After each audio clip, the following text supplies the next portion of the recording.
Hi, folks. Today I'm going to talk about my top 5 books of 2025.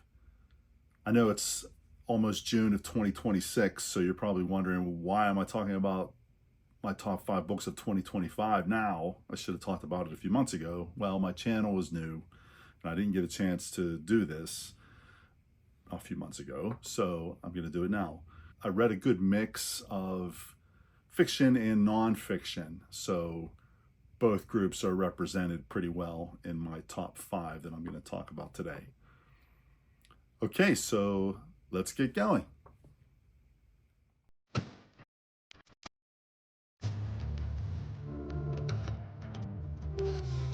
number 5 book is North of Hope by John Hassler. It takes place in Linden Falls, northern Minnesota. There's a lot of snow and ice in this book, so it's perfect for the wintertime. It's a great wintertime read. The main character is Father Frank Healy. He's the associate pastor of the small Catholic church in Linden Falls. And he also goes out to the Ojibwe Indian reservation just outside of town to do services. The book follows Father Healy as he's growing up as a teenager. There's a theme of unrequited love in the story, also beginning in his teenage years with Libby Gerard, and then on through his seminary years as well. They never get together because of his commitment to the church, and then they kind of lose touch for several years. So when he comes back to town and becomes the pastor there and goes to work on the Indian reservation, also he discovers that Libby is married now and her husband is the doctor on the Indian reservation.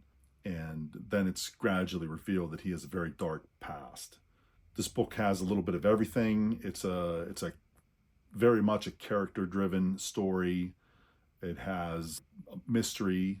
It has a lot of humor to it, a lot of northern exposure, if you ever watch that show, type humor, some very offbeat characters, some laugh out loud moments. I like the book very much. It's written in the third person, limited, omniscient point of view, from Frank's perspective mostly. I recommend it. I think it's a really great book. I give it 4.5 stars. Next on my list of the top 5 books I read in 2025 is The Cartel by Dawn Winslow, which is the sequel to The Power of the Dog by Dawn Winslow. So you should read The Power of the Dog first, because the story of The Cartel is a direct continuation of The Power of the Dog. The two main characters are Adan Barrera, who is the kingpin of the fictional Mexican drug cartel El Federacion, and Art Keller, the US DEA agent who has sworn to take Barrera down. In The Power of the Dog, the first book, it shows how Adan Barrera rose to power, and it also shows how Art Keller rose through the ranks of the DEA.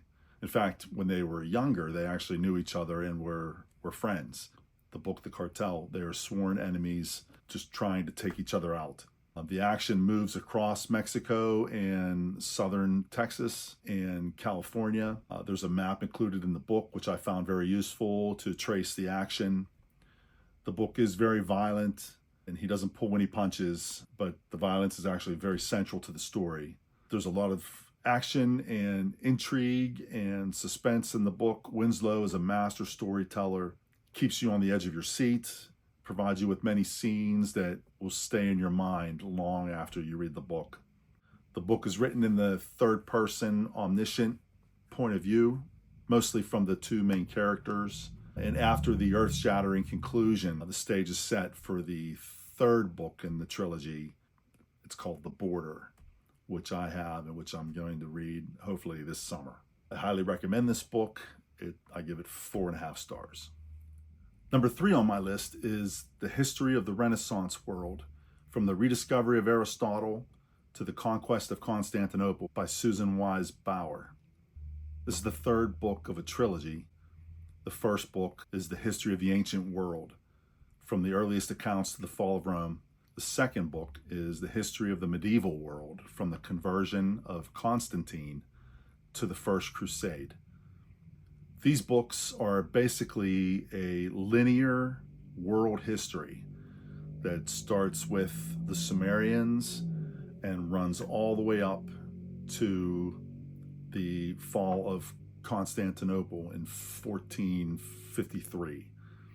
The history is mostly Eurocentric, but she does cover the history of China, Japan, India, Africa, the Middle East, along with the history of Europe. She did tons of research in writing this. It's staggering. Each book is about 700 pages long, so it's a lot of reading, but well worth it. I'm a history buff. I love history. And I've read a lot of history in my life, but usually about a certain event or a certain person. This was a really good linear world history that helped fill in a lot of the gaps that I had in my knowledge. I really enjoyed reading this book. All three books, actually. Each of the three books are filled with maps, illustrations, and timelines, and I'll include a picture of one of the timelines here so you can kind of see how she did this. The timeline is broken up into columns, and each column is a specific area. You can kind of compare what was going on around the world by looking at each column and the dates, and you can see what was going on at the same time. Very interesting. It's kind of neat the way she did it. These are long books, but very well written. As I said, tons of research. I really appreciate the amount of work that she put into this. They're written for a general audience. They're not overly scholarly. They're not boring at all. There's a lot of names and dates and everything, but she keeps it all pretty straight. There's some humor interspersed throughout the book. It's a really good read. It took me a while to read all three of them, but I really enjoyed them.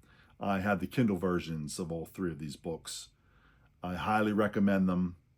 I'm hoping that she'll write a fourth book where she left off, the fall of Constantinople, all the way up to the present day. Highly recommend it. I give it 5 stars. Number 2 on my list of my favorite books of 2025 is Once an Eagle by Anton Myrer. This is a story of protagonist Sam Damon, who is a lifelong professional soldier in the Army. The story begins with his childhood in Walt Whitman, Nebraska, and his eventual enlistment in the Army and his service on the Texas border with Mexico against the Mexican Revolutionary Forces led by Pancho Villa. And then he goes on to serve in World War I in France, where he earns the Medal of Honor and receives a battlefield commission to the officer rank of captain for bravery.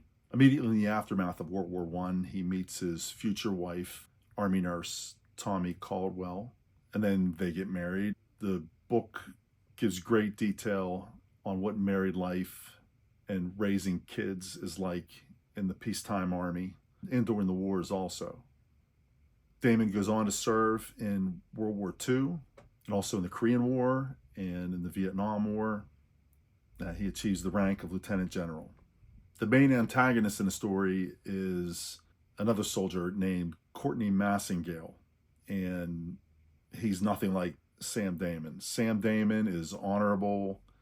He cares about the men who serve under him. Courtney Massingale is basically just out for himself. He's very political, very egotistical. Doesn't care anything about the men who serve under him. So there's that juxtaposition between the two. They're constantly in competition for the same promotions, for the same commands. The book details several conflicts between the two of them. Very interesting storylines to follow. There are many memorable clashes between those two characters throughout the book. The book is long but rewarding. The battle scenes are epic. The history is very good. There's a lot of politics involved in the story. I really enjoyed it. I read somewhere that West Point requires their students to read this book. It doesn't surprise me at all. I give it 5 stars. Very good historical fiction novel.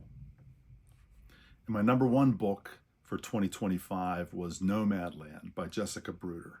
The author embedded herself with RV and van lifers to document their lives and their travels. It's a fascinating look at a subculture that not a lot of people are familiar with, and not a lot of people probably even realize exists.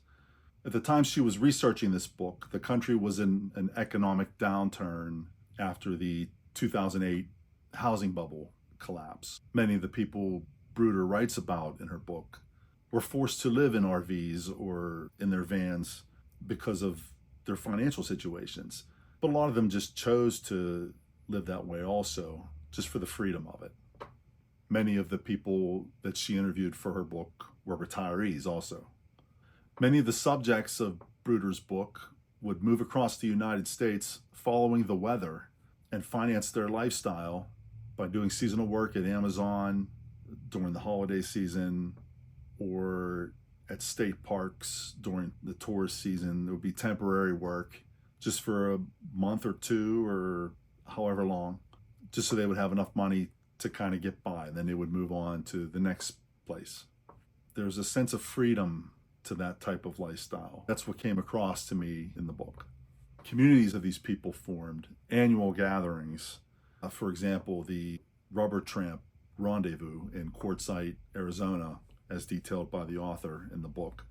I actually follow on YouTube and on Facebook several of these people who live in their vans and live in their RVs and travel across country, and it's a very exciting lifestyle, very interesting. It actually inspired me to want to buy a van someday and travel, at least part-time, do what they're doing. I really enjoyed the book. I think you would too. I give it 5 stars. And that's my list of my top 5 reads of 2025. Let me know what you think. What were your top 5 reads? Leave a comment, give me a like, and subscribe. I would really appreciate that. And I'll see you soon.